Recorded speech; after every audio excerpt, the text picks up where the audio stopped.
En Huerto del Rey es nuestro deseo servirte y poder ayudarte en cualquier necesidad en la que te encuentres. Un lugar donde puedas encontrar amor, ayuda, esperanza, perdón, guía y aliento. Deseamos que el siguiente mensaje sea de gran bendición para tu vida.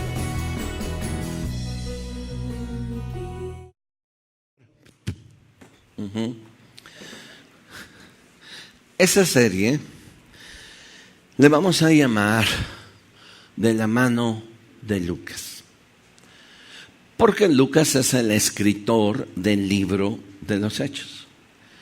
Vamos a ver prácticamente dos cosas. La primera cosa es el funcionamiento de la iglesia en sus orígenes. La segunda cosa, la importancia de Dios moviéndose en esa iglesia. Y la tercera cosa, la forma en la que el evangelio se empieza a extender al mundo, partiendo desde la ciudad de Jerusalén. Entonces vamos a ver estas tres cosas y ustedes van a ver cada domingo esto, porque el libro de los Hechos posiblemente no se hizo ni en un mes ni en 15 días, pudo haber tardado entre 2 y 3 años de haberse escrito. Lo escribió Lucas, de profesión de médico. Fue compañero fiel de Pablo hasta los últimos días de su vida. Prácticamente Lucas fue quien cierra el capítulo 28 del libro de Hechos y cierra algo así como medio abrupto, es decir, cierra con el encarcelamiento de Pablo y de allí ya no se habla más de él. La historia y la tradición dice que Pablo murió decapitado. De allí no se vuelve a saber más de él. Entonces vamos a ir leyendo el libro de los Hechos, ¿sí? Y nada más les voy a poner, aunque lo vamos a leer tantito, los primeros 4 versículos, los primeros 5 versículos de este pasaje, porque a partir de la otra semana estará a disposición el audio de lectura del libro de los Hechos, versículo por versículo. ¿Qué es lo que pretendemos? Mire, lo que yo pretendo es que usted en sus espacios libres, además de estar leyendo, pues en sus espacios libres lo pueda escuchar en su coche, lo pueda escuchar en casa, poner allí parte del libro de los Hechos y volverlo a repetir. Entonces van a escuchar nada más los primeros 5 versículos para que vean, a partir de la próxima semana va a estar a su disposición todo el libro de los Hechos. Abra su Biblia, Hechos 1, y escuchemos los primeros 4 versículos.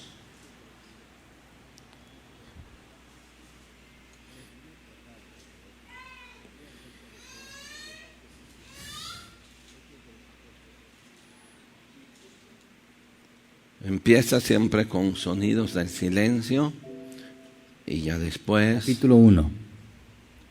En el primer tratado, oh Teófilo, hablé acerca de todas las cosas que Jesús comenzó a hacer y a enseñar hasta el día en que fue recibido arriba, después de haber dado mandamientos por el Espíritu Santo a los apóstoles que había escogido, a quienes también, después de haber padecido, se presentó vivo con muchas pruebas indubitables, apareciéndoseles durante 40 días y hablándoles acerca del reino de Dios. Y estando juntos, les mandó que no se fueran de Jerusalén, sino que esperasen la promesa del Padre, la cual les dijo: oísteis de mí. Porque Juan ciertamente bautizó con agua, mas vosotros seréis bautizados con el Espíritu Santo dentro de no muchos días. Entonces los que se habían reunido le preguntaron diciendo: Señor, ¿restaurarás el reino a Israel en este tiempo? Y les dijo: no os toca a vosotros saber los tiempos o las sazones que el Padre puso en su sola potestad, pero recibiréis poder cuando haya venido sobre vosotros el Espíritu Santo, y me seréis testigos en Jerusalén, en toda Judea, en Samaria y hasta lo último de la tierra. Y habiendo dicho estas cosas, viéndolo ellos, fue alzado, y le recibió una nube que le ocultó de sus ojos. Y estando ellos con los ojos puestos en el cielo, entre tanto que él se iba, he aquí se pusieron junto a ellos 2 varones con vestiduras blancas, los cuales también les dijeron: Varones Galileos, ¿por qué estáis mirando al cielo? Este mismo Jesús que ha sido tomado de vosotros al cielo, así vendrá como le habéis visto ir al cielo. Muy bien. Este es nada más un demo de lo que la próxima semana estará a su disposición. Todo el libro de los Hechos, así como lo escucharon, es la lectura del libro de los Hechos. Mi intención es que nos empapemos de hechos, de toda la historia, leyéndola, oyéndola y también teniendo los estudios aquí que vamos a llevar a cabo. Ahora, les vuelvo a repetir. Aquí tengo una especie de una réplica de un pequeño escritorium que es parecido al siglo XVI.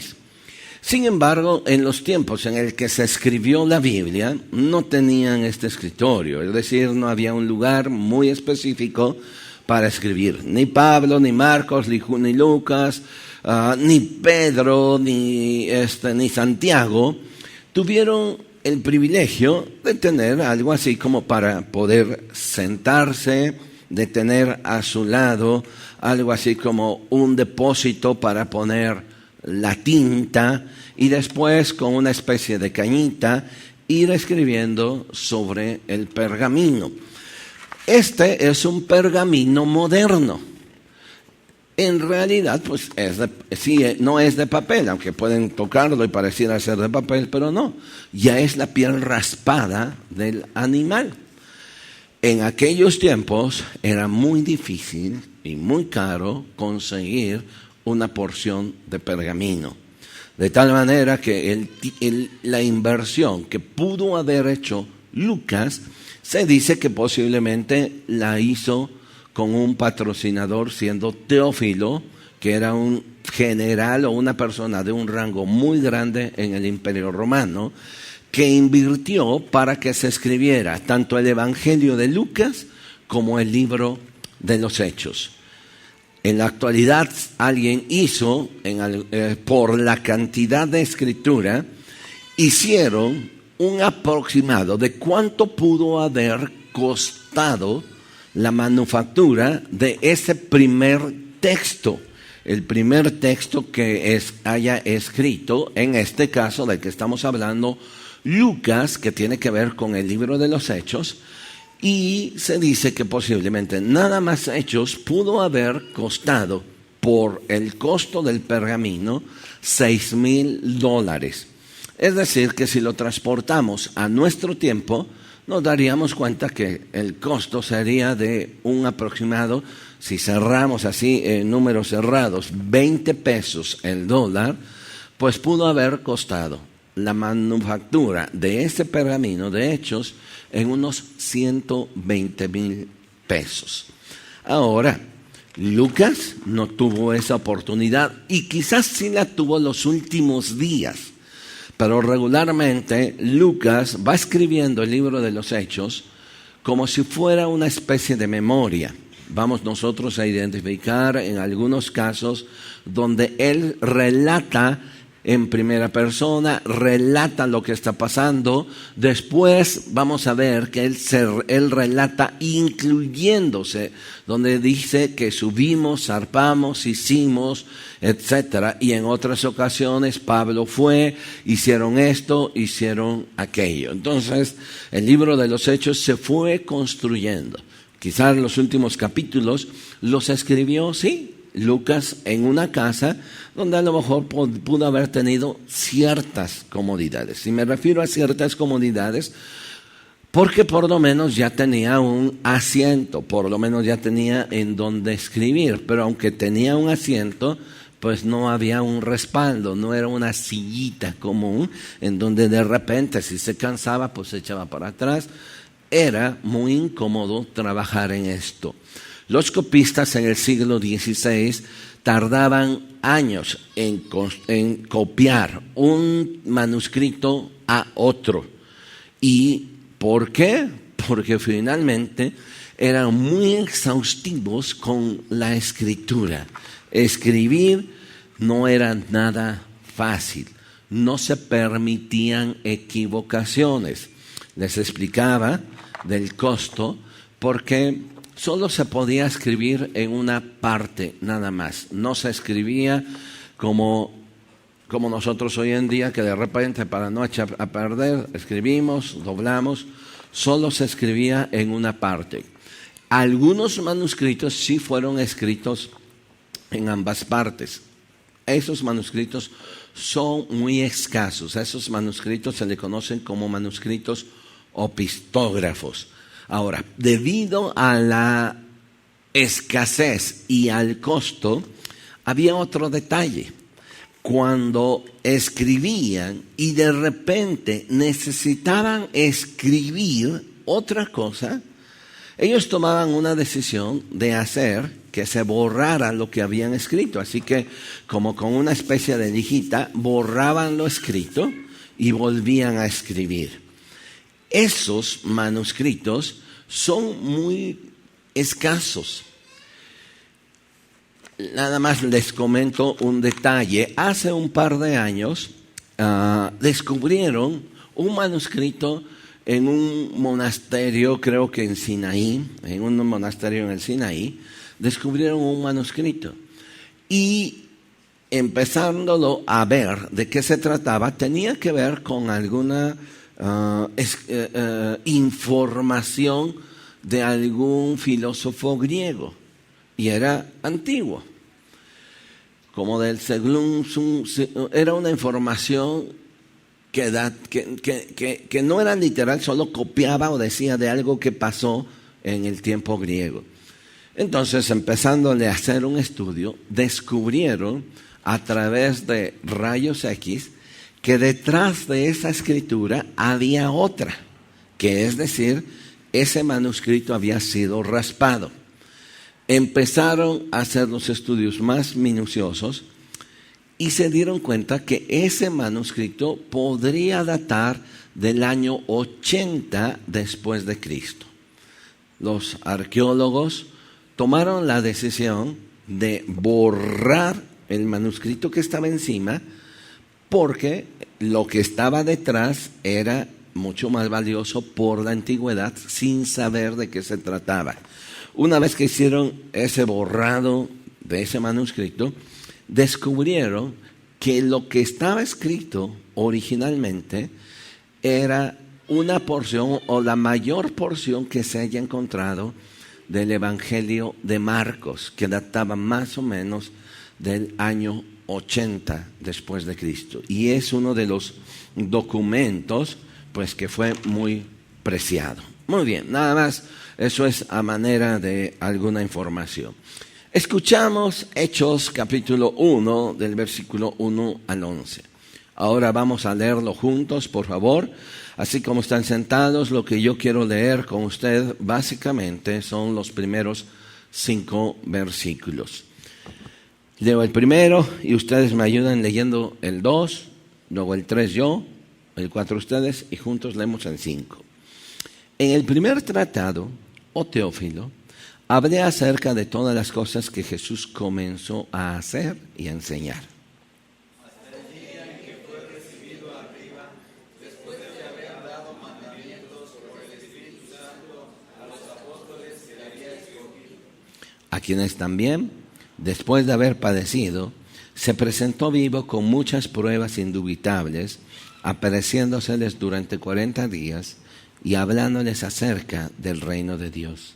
Y estando juntos, les mandó que no se fueran de Jerusalén, sino que esperasen la promesa del Padre, la cual les dijo: oísteis de mí. ¿Juntos? Porque Juan ciertamente bautizó con agua, mas vosotros seréis bautizados con el Espíritu Santo dentro de no muchos días. Padre, permite que este tiempo corto tú puedas hablar a nuestros corazones y sobre todas las cosas despertar esa inquietud de ser esa iglesia que sea llena del Espíritu Santo. Gracias en el nombre de Jesús. Amén. Muy bien, usted y yo estamos sentados con Lucas y vamos a ver qué es lo que escribió. La primera cosa, el primer tema que yo quiero hablar con usted es un tema realmente un poquito espinoso, por llamarlo así, aunque esta primera parte no lo es, pero es un poquito espinoso, un poquito difícil de tratar, precisamente por lo que hemos visto de años atrás, de las exageraciones que tienen que ver con lo que le llaman el mover del Espíritu Santo. Caer en exageraciones en las que de repente mucha gente observa, ve y nunca más vuelven a regresar a una iglesia, porque la justificación es el Espíritu Santo se está moviendo. Y se caen en excesos que no son nuevos, excesos que el mismo apóstol Pablo combatió en la primera epístola a los Corintios. Sin embargo, en esta mañana no vamos a ver eso, lo vamos a dejar pendiente un poquito, porque lo que quiero llevar con ustedes la primera parte. Si pudiéramos ponerle un subtítulo, además de Caminando de la mano de Lucas, el subtítulo que quiero ponerle es En espera de lo esencial. Y les explico por qué. Lucas empieza a abordar, aunque aborda un primer tema que es sumamente importante, que tiene que ver con la resurrección de Jesús, después, en donde él dice, después de haber resucitado, se presentó a muchos con pruebas indubitables, con pruebas que no tenían cabida para poder dudar, entonces se desapareció a sus discípulos. Pablo aborda ese primer tema que es de la resurrección, quizás lo vamos a ver más adelante, porque es muy importante. El mismo Pablo dice lo siguiente, que si la resurrección no hubiera ocurrido, vana sería nuestra fe. Es decir, si Jesús no hubiera resucitado, mire, usted y yo, aunque se oiga mal la palabra, estaríamos haciéndonos tontos aquí, adorando a un Dios que murió. Estaríamos perdiendo nuestro tiempo hablando de un Jesús en el cual falleció, murió y quedó allí. Hay una gran diferencia entre el cristianismo y las demás religiones. Hablemos, por ejemplo, del budismo. Cuando la gente va y visita la tumba de Buda, está segura que los huesos de él están ahí. Hablemos de Buda, de Confucio y de todos los grandes hombres que se han declarado líderes de la humanidad, aún algunos de ellos que se han visto a sí mismos y se han declarado como dioses. Cuando usted visita, bueno, si hiciéramos un viaje a Jerusalén y fuéramos a la tumba de Jesús, resultaría a lo mejor quizás hasta aburrida, porque nos abrirían una puertita y se vería en el fondo una piedra y nada más. No encontraríamos huesos, no encontraríamos osamenta. Y esa es la ventaja. Jesús murió, pero no solo murió, respaldó lo que dijo con su resurrección. Y ese es el primer tema que el apóstol Pablo empieza a abordar a los cristianos para mostrarle la seguridad de que lo que ellos estaban creyendo, viviendo, haciendo y lo que iba a venir después tenía que ver no solo con una idea que alguien se las había vendido aquí. No tenía que ver con una idea de un Dios en el cual algún día ellos dejaron sus trabajos que estaban haciendo y siguieron a Jesús y quedaron frustrados porque vieron a Jesús crucificado, lo vieron bajar, lo vieron llevar a una tumba y entonces allí se terminó la historia. Lucas capítulo 4 relata algo muy interesante allí. Pero la segunda cosa que aborda Pablo en estos primeros 5 versículos tiene que ver con la esencia de lo que es la iglesia. Por eso el tema que les puse es en espera de lo esencial. No podemos hablar de iglesia si nosotros no entendemos que hay por lo menos dos cosas que son importantes que usted y yo tenemos que hacer. Y que en nuestra versión dice mandamientos, en alguna otra versión dice instrucciones. Pero de una o de otra manera, ambas tienen la idea de orden. Por favor, vea conmigo en el versículo 3. A quienes también después de haber padecido, es decir, hablando de Jesús, se presentó vivo con muchas pruebas indubitables, es decir, pruebas que no se podrían debatir, apareciéndoseles durante 40 días y hablándoles acerca del reino. Versículo 4. Y estando juntos, les ordenó que no se fueran de Jerusalén, sino que esperasen la promesa del Padre, la cual les dijo: oísteis de mí. Porque Juan ciertamente bautizó con agua, mas vosotros seréis bautizados con el Espíritu Santo dentro de no muchos días. Regresa al versículo 2. El día que fue recibido arriba, después de haber dado, ¿qué? Mandamientos. Vea por favor que está aquí en plural, que no solamente es un mandamiento. Jesús estaba interesado que el grupo de personas que estaban ahí, el grupo de personas que se habían reunido para despedirlo y le vieron ascender, Jesús estaba interesado en que hicieran por lo menos dos cosas, y que le llama mandamientos, está en plural, llama orden, llama instrucción. ¿Cuáles son esos mandamientos? ¿Cuáles son esas instrucciones que Jesús da? Ahora, sin que vayamos a otro pasaje, a otro personaje, pues veamos qué es lo que Lucas está diciendo, porque es Lucas el que está escribiendo Hechos. ¿Van conmigo? ¿Sí? Entonces, si Lucas está diciendo que Jesús dio mandamientos, pues ahora yo me voy a acercar y voy a ver qué es lo que escribió Lucas y a dónde me va a remontar Lucas. Regrésese al capítulo 24, no pierda Hechos, por favor. Regrésese a Lucas 24, por favor. Y que precisamente allí, en el versículo 24, nos está relatando lo que previamente sucedió. ¿Sí? ¿Ya lo encontró? Ahora, yo sé que está aquí, pero me interesa que a partir de Hechos, por favor, usted ayúdeme trayendo su Biblia para estar subrayando, yendo, viniendo de aquí para allá. Lucas capítulo 24, por favor. Y vamos a ubicarnos durante esos 40 días que Lucas está diciendo lo que ocurrió. ¿Qué ocurrió? Bueno, Jesús se apareció a sus discípulos de haber resucitado, les envía a pescar, ellos pescan 153 peces y cuando llegan Jesús come con ellos. Hasta allí vamos. Ahora, vea por favor versículo 43.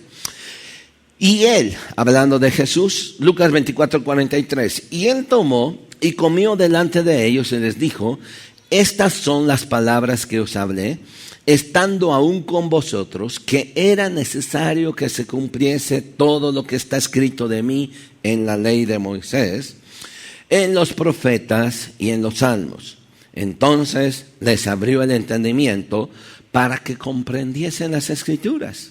Y les dijo: así está escrito, y así fue necesario que el Cristo padeciese y resucitase de los muertos al tercer día. Ahora, observe el primer mandamiento o la primera instrucción que ellos reciben. Y que se predicase en su nombre el arrepentimiento y el perdón de pecados en todas las naciones, como comenzando desde Jerusalén. Y vosotros sois testigos de estas cosas. ¿Cuál fue el primer mandamiento que reciben? Lo acabamos de leer. Que se predicase el Evangelio. Y ojo, esa predicación está incluida una frase que posiblemente no nos gusta. ¿Cuál es? Arrepentimiento. Un cambio de mentalidad, un cambio de vida. El Evangelio no es oferta. El Evangelio no es tanto lo que usted y yo recibimos de Dios. Hoy en día se ha abaratado tanto el Evangelio en donde prácticamente se nos ofrece grandes bendiciones a cambio de que le entregues tu vida a Jesús. Así que casi, pues le estamos haciendo un favor a Él, pero condicionado con lo que Él me va a dar a mí. La predicación del Evangelio inicia con una palabra: arrepentimiento. Usted y yo no podemos seguir a Jesús y no podemos llamarnos cristianos si en nuestra vida no ha habido arrepentimiento. Entonces, el primer mandamiento que se les da, ¿cuál es? Predicar. El siguiente aquí mismo lo dice. He aquí, yo enviaré la promesa de mi Padre sobre vosotros. Pero, ¿qué les dice? Quédense vosotros en la ciudad de Jerusalén hasta que seáis investidos del poder desde lo alto. ¿Lo pueden leer junto conmigo el versículo 49? He aquí, yo enviaré la promesa de mi Padre sobre vosotros, pero quedaos vosotros en la ciudad de Jerusalén hasta que seáis investidos del poder desde lo alto. Ahora, observe, les está ordenando. La primera cosa pudiera parecer contradictoria. Vayan y salgan de Jerusalén y prediquen el Evangelio con arrepentimiento. Y de repente están listos, vámonos. Pero ¿qué les dijo Jesús? Espérense, esperen, aguanten. ¿Qué tenían que esperar según este versículo? Esperen en Jerusalén, no se vayan. Él mismo les dice, vayan y prediquen, pero esperen. ¿Qué tienen que esperar? La promesa de lo alto. Y esa promesa de lo alto, cuando la reciban, serán investidos de ese poder. Ahora, regrese otra vez a Hechos conmigo, por favor. A Hechos 1. Y ahora sí, vea el versículo 4, para que lo pueda hilar. ¿Encuentra el hilo en el versículo 4? Y estando juntos, les mandó que no se fueran de Jerusalén. ¿Qué es mandar? Mandamiento u orden. ¿Sí está conmigo? Entonces, promesa dice que les dio mandamientos. ¿Cuál es el primero? Ve y predica el Evangelio. Como iglesia tenemos esa responsabilidad. Pero el segundo mandamiento, antes de ir, tienes que esperar. No salgas. Espera esa promesa de lo alto. Estando juntos, les mandó que no se fueran de Jerusalén, sino que esperasen la promesa del Padre, la cual les dijo, oísteis de mí. Ahora, vamos otra vez, por partes. ¿Cuál es la promesa del Padre que esos apóstoles habían oído? Ser investidos del poder, sí. Pero vamos a regresarnos un poquitito. Sí, tengo dos pasajes. Primero, quiero que vea conmigo, por favor, Juan capítulo 16. No pierda, por favor, este pasaje. Yo sé que de repente puede resultar medio tedioso para algunos, pero me interesa. Como iglesia necesitamos afirmar muchas cosas y hoy necesito que usted y yo entendamos lo esencial. Entendamos lo que Jesús nos está diciendo. Estaremos listos para mucha cosa. Estaremos listos para predicar el Evangelio. Puedo esta semana abrir un curso que diga cómo hacer un bosquejo y cómo predicar. Y usted puede venir y usted puede aprobar. Pero eso no es suficiente. Necesitamos lo que Jesús estaba diciendo. No se vaya. Yo sé que están listos para predicar, pero ahora espérense, aguántenme. También Jesús de repente era mexicano, ¿no? O sea, aguanta vara. Porque va a venir la promesa que yo les dije, que ustedes oyeron. Juan capítulo 16. Mucho tiempo atrás, Jesús nos dice en el versículo 13 y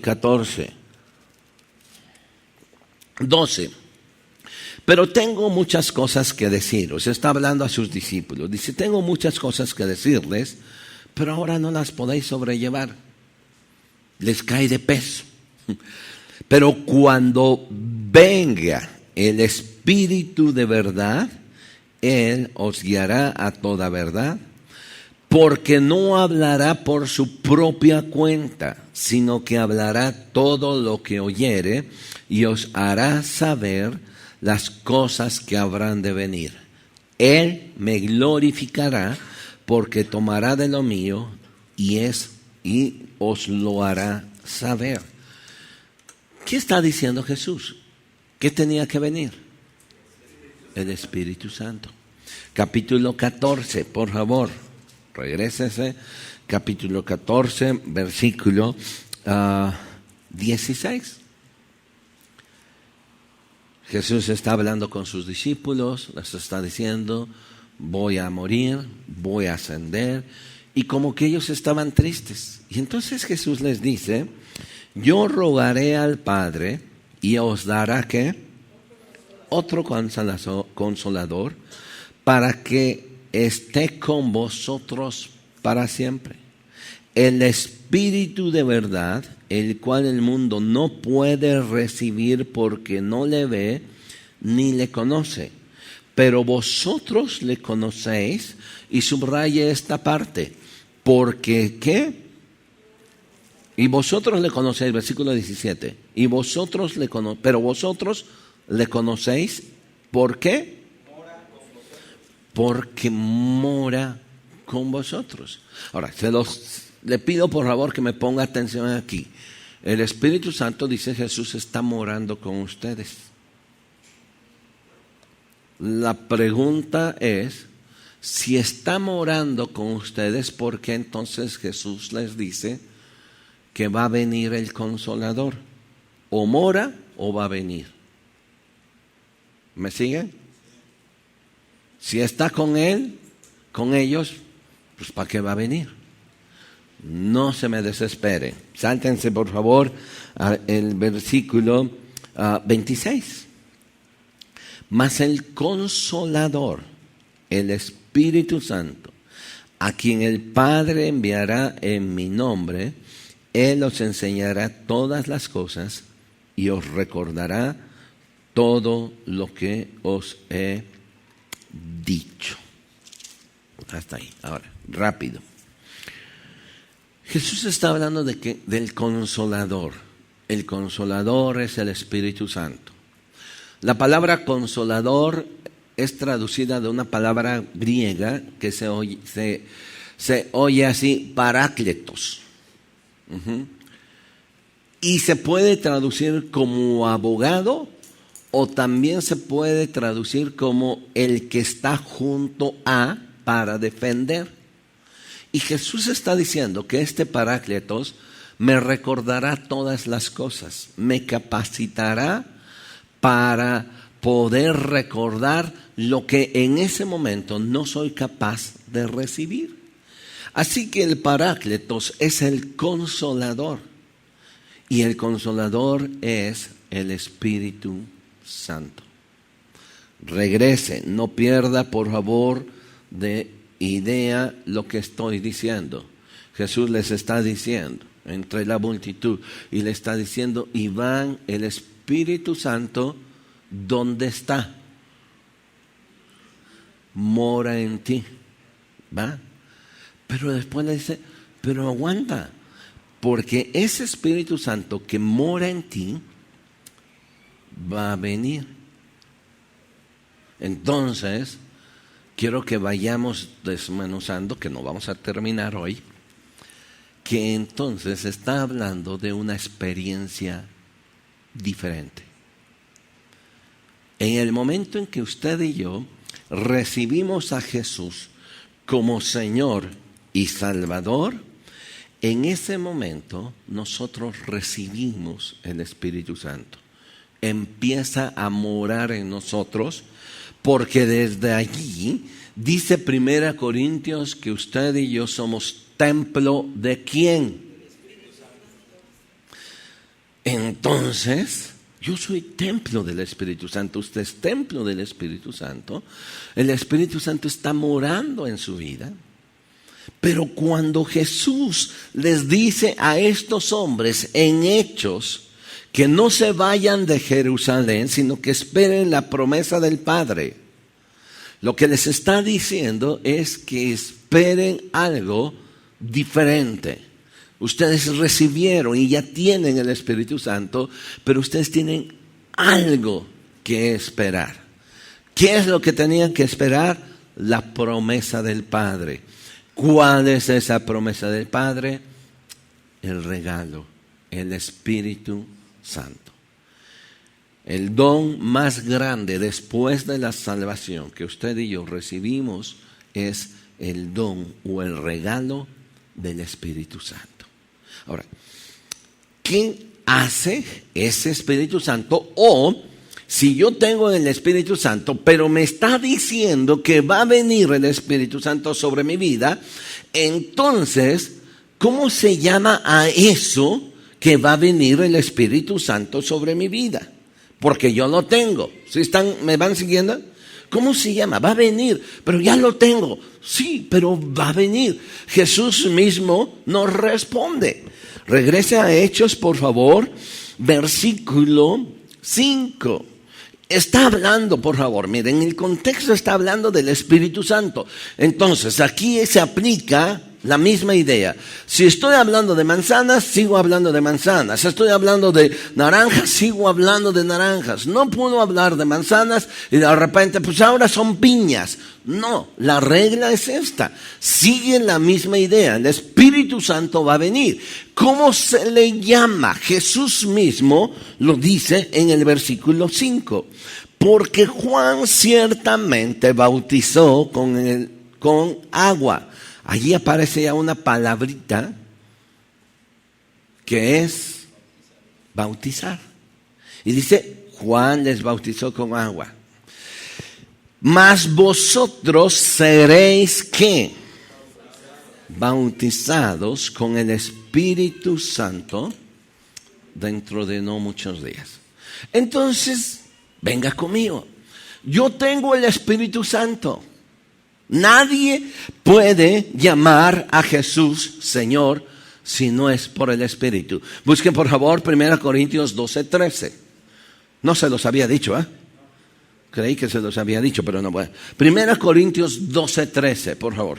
Tengo 4 minutos. Regáleme 4 minutos rápido, por favor. 1 Corintios 12:13. ¿Qué dice este pasaje?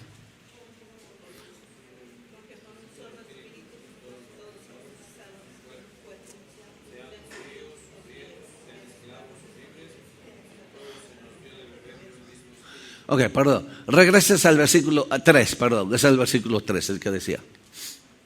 El 3, 12:3.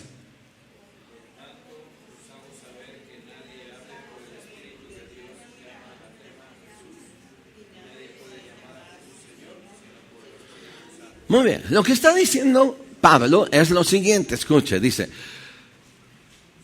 Olivia tiene el Espíritu del Señor. ¿Recuerdan lo que Jesús dijo? Ustedes tienen el Espíritu. Y dice, Olivia tiene el Espíritu del Señor. Por lo tanto, no puede llamar a Jesús anatema, es decir, maldito. Porque tiene el Espíritu del Señor. Y luego vuelvo a decir, y nadie que tiene el Espíritu del Señor, ¿qué dice? Y nadie puede llamar a Jesús Señor si no es por el Espíritu Santo. Entonces, por favor, lo primero que quiero que quede bien claro, si usted ha recibido a Jesús como Señor y Salvador, ¿tiene el Espíritu Santo? ¿Sí? Levante su mano. Yo tengo el Espíritu Santo. ¿Sí? ¿Está claro? O sea, pero Jesús está hablando aquí de otra cosa. Jesús está diciendo, estos que tienen el Espíritu Santo, estos que están orando aquí, como lo veremos, están orando, tienen el Espíritu Santo, pero están esperando la promesa del Padre, que oyeron que Jesús dijo que iba a venir. Y esa promesa del Padre referente o refiriéndose al Espíritu Santo, según el versículo 5, ¿qué nombre recibe? Esperen el bautismo en el Espíritu Santo.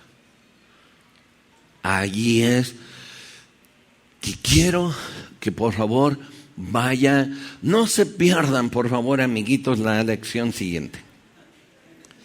Vuelvo a repetir, porque este es un tema que muchas veces sacarlo de contexto nos ocasiona muchos problemas. Y quiero que por favor se nos quite la idea, primera, de lo que posiblemente han escuchado o han visto en otros lados cuando hablan del bautismo en el Espíritu Santo, y lo primero que piensan es desorden. ¿Sí? Y lo primero que que tienen aquí es que, no, mejor no le toco, mejor no me meto con eso. Les dije la semana pasada una frase muy importante. ¿Se acuerdan de la frase de ese principio? Bueno, qué bueno que ustedes están bien atentos.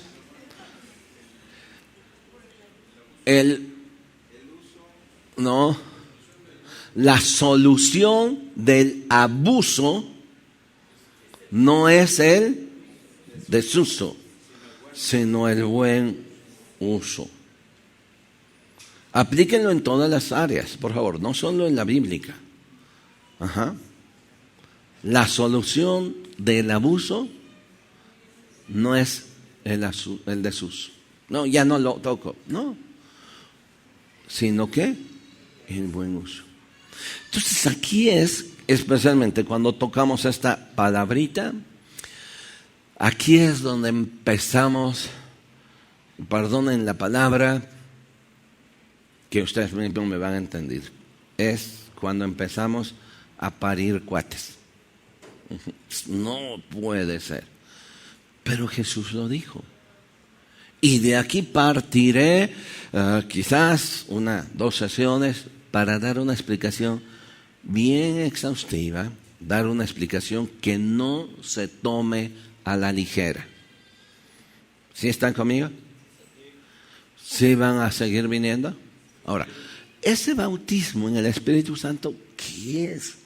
¿Qué hace? Y aunque ya no me queda tiempo, solo vean lo mismo que Jesús, referente a esto, dijo en el versículo 8. Pero recibiréis poder cuando haya venido sobre vosotros el Espíritu Santo. Y ese poder que hayan recibido les dará capacidad para ser testigos en Jerusalén, Judea, Samaria y hasta lo último de la tierra. Y vamos a ver en cada uno de esos lugares qué es lo que pasó cuando el Espíritu Santo vino y cómo vino. Y quizás vamos a ver precisamente algunas cosas que de repente ustedes están ahí, no sé. Entonces, la primera cosa que yo quiero pedirles es, por favor, sentémonos con Lucas. Pensemos como Lucas está escribiendo, no como yo creo en mi experiencia actual de las demás iglesias. Yo quiero sentarme y preguntarle a Lucas, a ver Lucas, ¿y por qué escribiste esto? A ver, explícame. Y entonces Lucas va a abrir su rollote y me va a explicar de todo el rollo. ¿De acuerdo? Ya desde entrada los veo espantadísimos. Que me dan ganas la próxima semana solamente de hablar de la venida de Jesús. Pero de todos modos yo hablaría y terminaría espantándolos porque algunos se quedarían. Señor, queremos darte gracias por este tiempo. Habla a la vida de cada persona en la iglesia. Necesitamos lo esencial. Necesitamos tu Espíritu Santo. Nos urge.